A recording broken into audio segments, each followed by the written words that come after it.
mengucap basmalah. Bismillahirrahmanirrahim. Baik, Nisita akan mengucap salam terlebih dahulu ya. Assalamualaikum warahmatullahi wabarakatuh. Waalaikumsalam warahmatullahi wabarakatuh. Oke, baik. Terima kasih teman-teman sudah menjawab salam dari Miss Gita. Dimatikan lagi ya mikrofonnya ya, dan kameranya dalam keadaan menyala. Baik, hari ini Miss Gita akan berkisah tentang pemuda yang tidak dikenal di bumi, tetapi sangat terkenal sekali di langit. Kira-kira siapa ya? Ada yang tahu nggak ya? Tahu. Nabi Ya, Muhammad disebut ya. Dia adalah, ayo teman-teman dimatikan ya, dimatikan ya. Ia adalah Uwais Al-Qarni. Dikisahkan di sebuah negeri bernama Yaman, hiduplah seorang pemuda yang bernama Uwais Al-Qarni. Sehari-hari ia menggembala domba-dombanya di padang rumput. Allah memberikan penyakit kulit pada tubuhnya yang berupa bulatan-bulatan putih yang menyerupai penyakit kusta di sekujur tubuhnya. Karena keadaannya tersebut, banyak sekali orang-orang sekitar menghina dan mengejeknya. Uwais Al-Qarni memiliki seorang ibu yang sangat tua. Selain itu, ia juga buta dan lumpuh. Meskipun demikian, Uwais sangat mencintai dan menyayangi ibunya. Ia merupakan anak yang sangat berbakti kepada ibunya. Ia merawat ibunya, ia suapi, ia gendong, lalu ia kasihi, disayangi, ya. Uwais memperlakukan ibunya dengan penuh kasih sayang. Di suatu hari, sang ibu berkata kepada Uwais, "Wahai anakku, mungkin hidup tak akan lama lagi. Ada keinginan yang sangat ingin aku lakukan." "Apakah keinginanmu itu, Ibu?" "Aku ingin sekali menunaikan ibadah haji, Nak." Mendengar perkataan ibunya, Uwais sangat terharu dan ingin sekali mengabulkan keinginan sang ibu tercinta. Tetapi jarak Yaman dan Mekah sangatlah jauh, apalagi kondisi ibunya yang sangat tua dan lumpuh, serta biaya yang dibutuhkan juga banyak. Nah, keadaan tersebut membuat Uwais berpikir sangat keras. Kemudian, Uwais memiliki sebuah ide yang cemerlang. Sepertinya aku akan membeli seekor anak lembu. Anak lembu yang sangat bagus. Lalu, Uwais membuatkan kandang di atas bukit. Nah, setiap hari ia harus naik turun bukit untuk menggendong anak lembu tersebut. Semakin lama anak lembu itu semakin berat. Aduh, berat sekali anak lembu ini. Waduh, aku harus menaiki bukit setiap hari dengan menggendong anak lembu ini. Oke, semakin besar tenaga yang harus Uwais keluarkan pun semakin besar pula. Tetapi keinginannya itu lebih besar daripada berat si domba tersebut. Penduduk sekitar menganggap bahwa Uwais itu sudah gila. Hahaha, Uwais, kau sudah gila ya? Mengapa kau menggendong anak lembu tersebut? Untuk apa? Dasar kau orang gila. Uwais sedih, tetapi ia tidak menghiraukan kata-kata dari tetangganya tersebut. Walaupun ia sangat lelah, tapi keinginannya begitu besar. semakin terlatih menggendong anak lembu tersebut. Sambil menggendong, Uwais sangat kelelahan sekali, tetapi dia tidak pernah mengeluh. Dia teringat wajah ibunya yang sangat ia cintai. Setelah musim haji tiba, akhirnya mereka bersiap-siap untuk pergi. Penduduk sekitar baru menyadari bahwa yang Uwais lakukan sebelumnya itu untuk menemani sang ibu menunaikan haji. Uwais rela menempuh jarak yang sangat jauh dan sulit untuk memenuhi keinginan ibunya tercinta. Akhirnya mereka telah sampai di Mekah. Uwais berjalan tegap menggendong ibunya untuk melakukan tawaf di Ka'bah. Labaik Allahumma labaik, labaik la syarika laka labaik, innal hamda wan ni'mata laka wal mulk la syarika lak. Dia berkeliling Ka'bah menggendong ibunya tanpa kenal lelah. Ibunya sangat terharu, sedih melihat anaknya, antara bangga tetapi dia kasihan melihat anaknya yang begitu lelah menggendongnya. Ibu sangat terharu dan sangat bangga terhadap anaknya yang sangat berbakti kepadanya. Sang ibu tidak bisa menahan air matanya ketika melihat Ka'bah. Uwais pun berdoa, "Ya Allah, ampunilah segala dosa-dosa ibuku." Sang ibu pun bertanya, "Bagaimana dengan dosa-dosamu, nak?" Uwais berkata, "Dengan terampuninya dosa-dosa ibu, maka ibu bisa masuk surga. Cukuplah ridho dari ibu yang akan membawaku ke surga." Masya Allah, nak, kau memang anak yang saleh, Uwais. Setelah mereka pulang dari Mekah, penyakit Uwais pun sembuh dan hanya meninggalkan bulatan putih di telapak tangannya.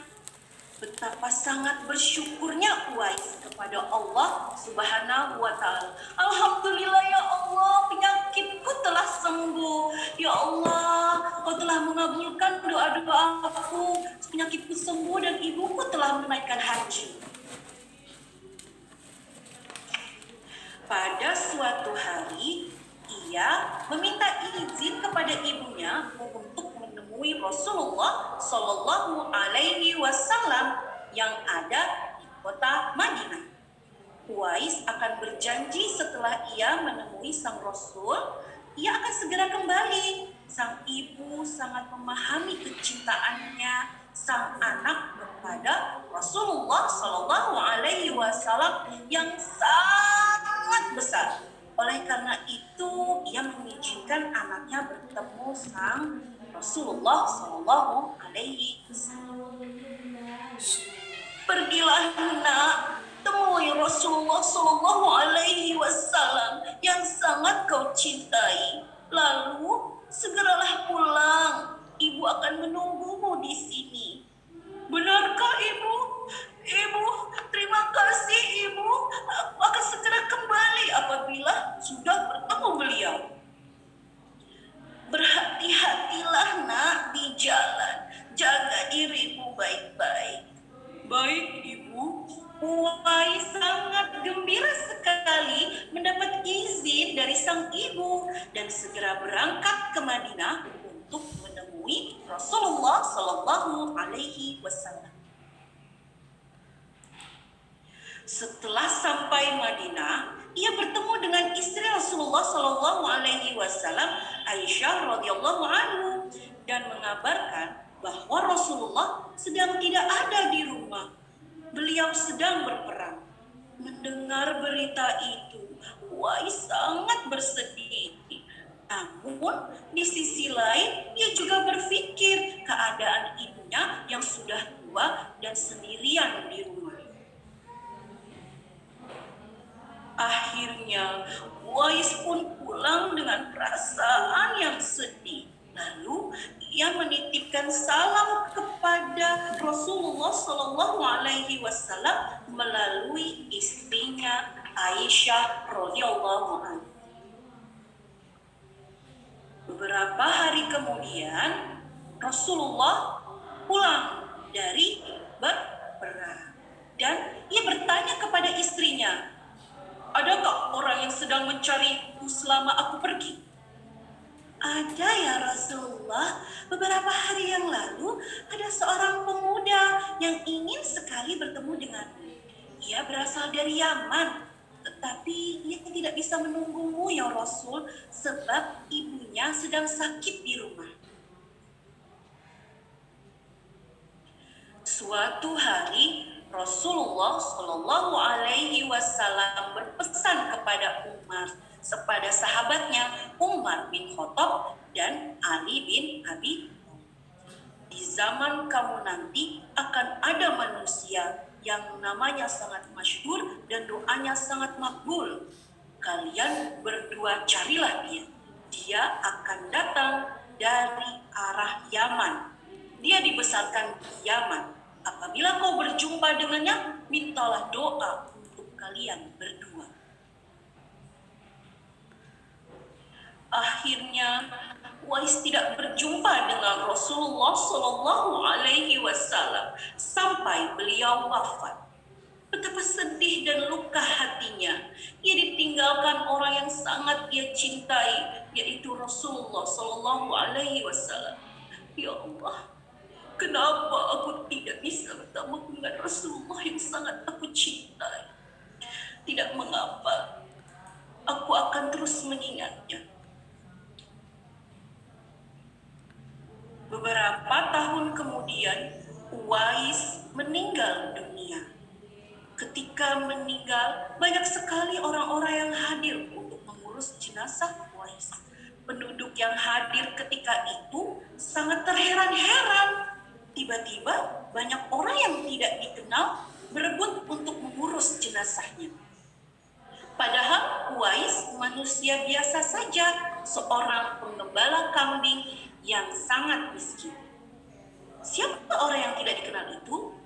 Mereka adalah para malaikat Allah yang turun ke bumi untuk mengurus jenazahnya Uwais. Masya Allah.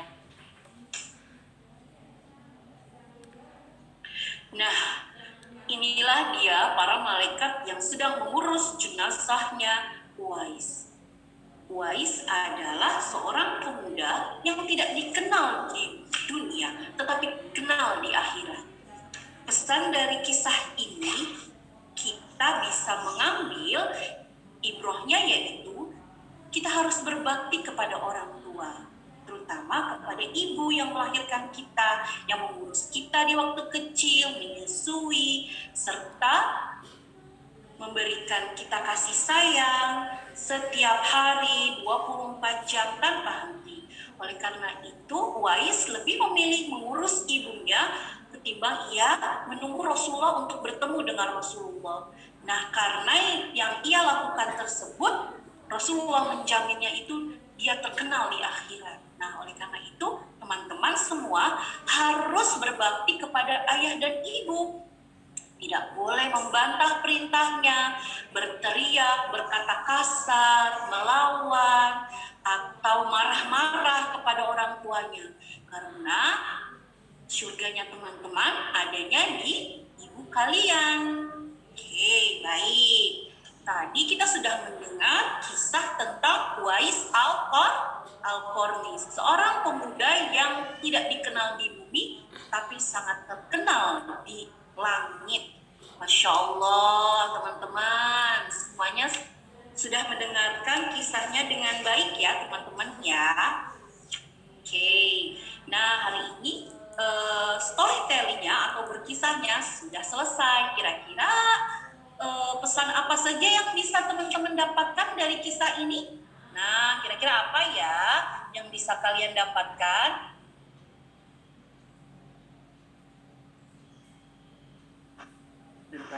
Kita harus berbakti kepada orang tua.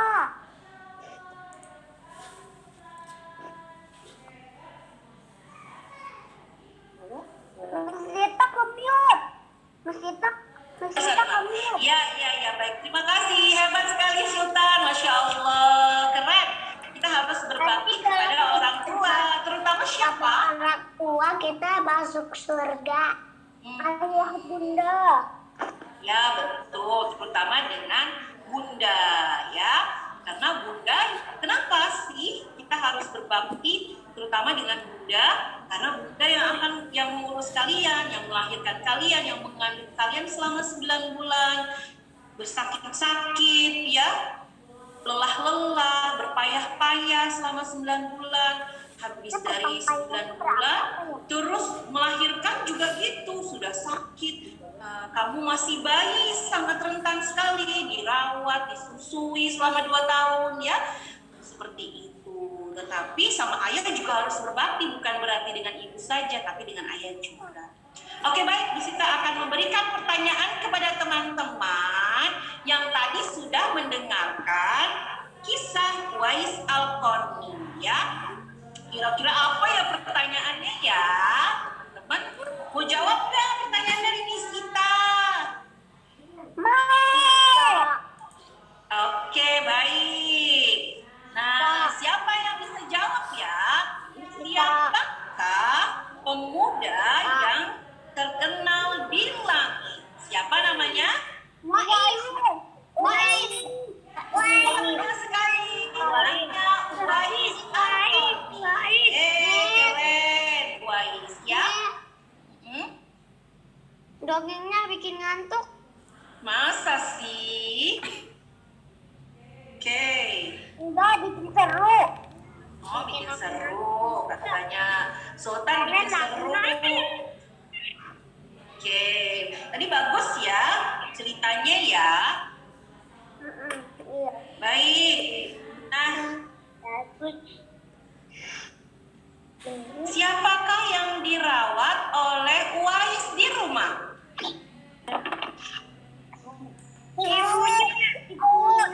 Siapa? Ibunya, benar sekali. Hebat teman-teman, ibunya. Betul sekali. Terus bapaknya mana? Aku nggak kelihatan. Bapaknya nggak ada. Bapaknya sudah meninggal, tinggal ibunya saja, ya. Hah? Meninggal? Ya, kita bisa lanjutkan lagi. Oke, baik. Oke. Nah, Ini. apa keinginan ibunya yang belum terlaksana? Ke Ka'bah. Apa itu ke Ka'bah? Apa itu ke Ka'bah? Ka'bah itu Apa? buat berzikir kah? Haji. Oke, betul. Jawabannya adalah apa? Menunaikan. Oh, naik haji. Ya, menunaikan haji atau berangkat haji ke Mekah. Betul sekali, ya. Teman-teman berarti mendengarkan dengan baik, ya. Lalu selanjutnya. Nah, tadi Uwais punya ide yang sangat bagus sekali, yaitu menggendong seekor binatang. Kira-kira binatang apa yang digendong Uwais? Anak lembut. Ya, betul sekali. Anak lembu, bukan lembut. Anak lembu. Anak sapi. Betul sekali. Ya. Ya, ada yang tahu nggak sih kenapa Uwais itu harus menggendong anak lembu dari bawah bukit ke atas bukit, bolak-balik dari atas bukit ke bawah? Kenapa? Ada yang tahu nggak? Bikin kandang. Bikin kandang, iya. Jadi Uwais bikin kandang di atas bukit, lalu dia naik turun sambil gendong bukit. Nah, kenapa sih dia harus melakukan itu? Cara ke atasnya gimana? Latihan menggendong ibunya. Oh iya, betul sekali Sultan. Ia menggendong lembu sebagai latihan untuk menggendong ibunya nanti ketika menunaikan haji. Keren sekali, hebat. yang lain mana suaranya nggak kedengeran deh. Yang lain mana ya suaranya ya? Pada di mute semua nih. Boleh dinyalakan? Ya, Kia boleh dinyalakan. Ralin boleh dinyalakan sambil jawab. Terus akan, terus ada Hamis, ada Omar. Boleh dinyalakan Kanaya. Terus Adrina ya boleh dinyalakan. Ada Paris ya, ada Aska, ada Mika. Boleh dinyalakan. Nyalakan mikrofonnya. Jadi nanti ketika misi kasih kalian pertanyaan, teman-teman bisa jawab. Oke, lanjut ya. Oke. Nah, ya. Ada yang tahu nggak ya bacaan tawaf itu apa? Ada yang tahu nggak? Ayo. Labbaik Allah. Siapa yang bisa? Ayo. Labbaik Allah. Labbaik. Apa lagi? Labbaik kala syarika laka labbaik. Innal hamda liman ni'mata laka wal mulk la syarika lah.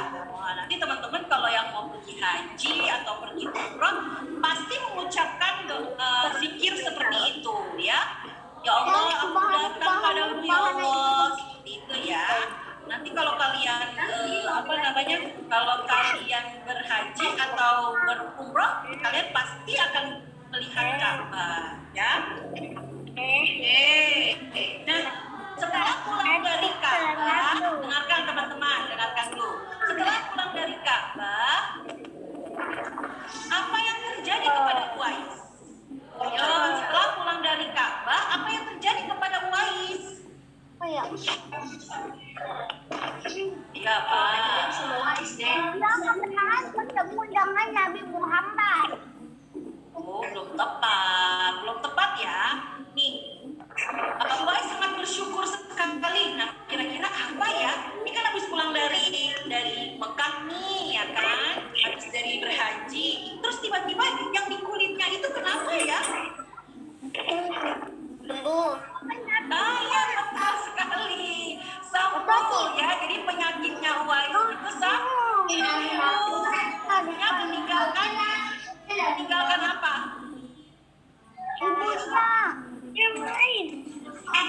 Meninggalkan bulatan kecil ya di telapak tangannya seperti itu ya. Oke, bagus teman-teman. Oke, lanjut ya. Setelah sampai di manakah Rasulullah tinggal pada waktu itu? Ayo, siapa yang bisa jawab? Dinyalakan. Di manakah Rasulullah tinggal waktu itu? Di mana? Madinah. Di mana? Madinah. Ya, betul sekali di Madinah. Hebat teman-teman. Yang lain pada kemana nih suaranya nih? Selanjutnya, apakah Uwais bertemu dengan Rasulullah? Tidak. Tidak. Iya betul. Uwais tidak bisa bertemu dengan Rasulullah Shallallahu Alaihi Wasallam. Manakah Rasulullah pada waktu itu? Pergi berperang. Wah, hebat sekali. Betul. Ya, Rasulullah sedang pergi berperang. Nah, ketika itu Uwais datang ke rumah Rasulullah. Ia bertemu dengan siapa? Ayo, dengan siapa ya? Ketika datang ke Madinah, ke rumah Rasulullah, Uwais bertemu dengan siapa waktu itu? Istrinya. Siapa ayo namanya? Aisyah. Iya, hebat. Namanya Aisyah. Sama seperti anaknya itu namanya Aisyah ya. Aisyah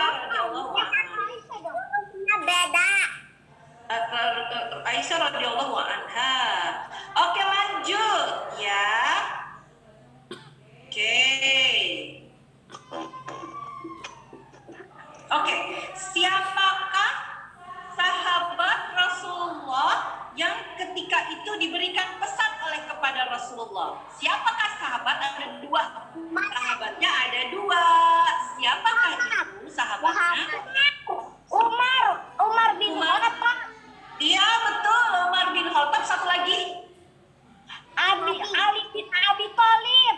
Hebat, betul. Umar bin Khattab dan Ali bin Abi Thalib. Wah, keren sekali.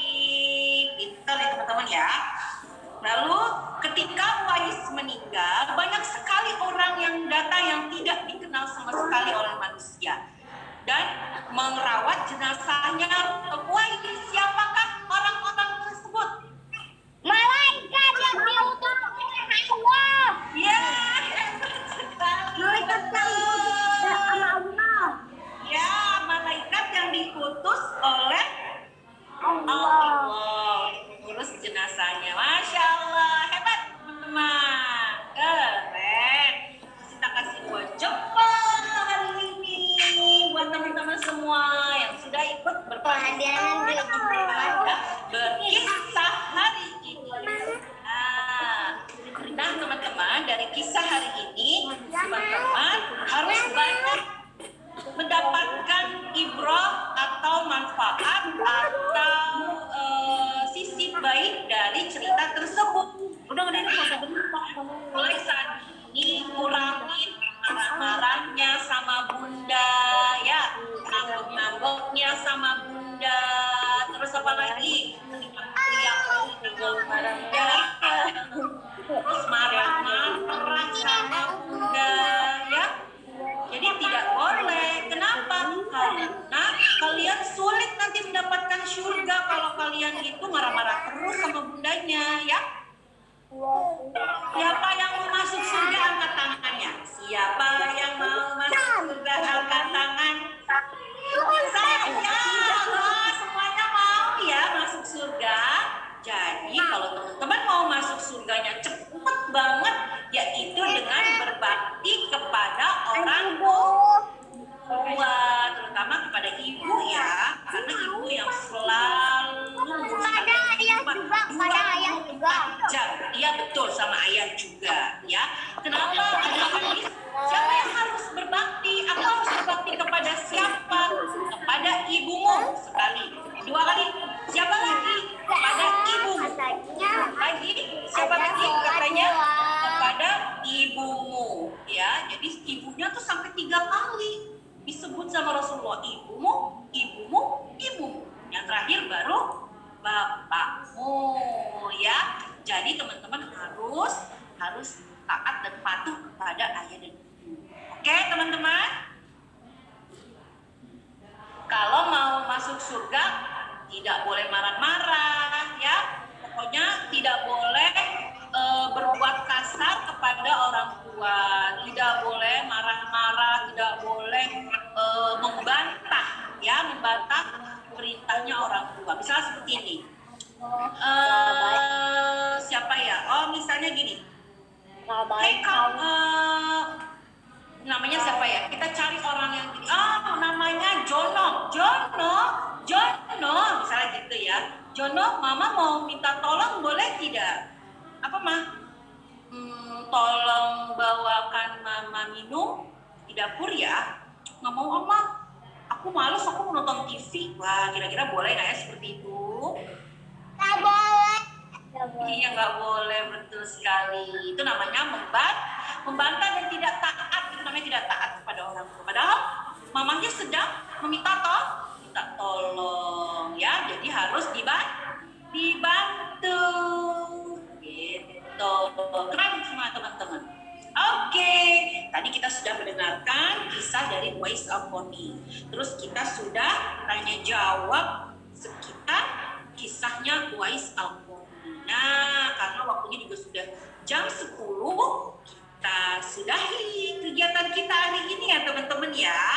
Oke, dan sebelum kita akhiri, kita sama-sama membaca doa kafaratul majlis. Subhanakallahumma wa bihamdika asyhadu an la ilaha illa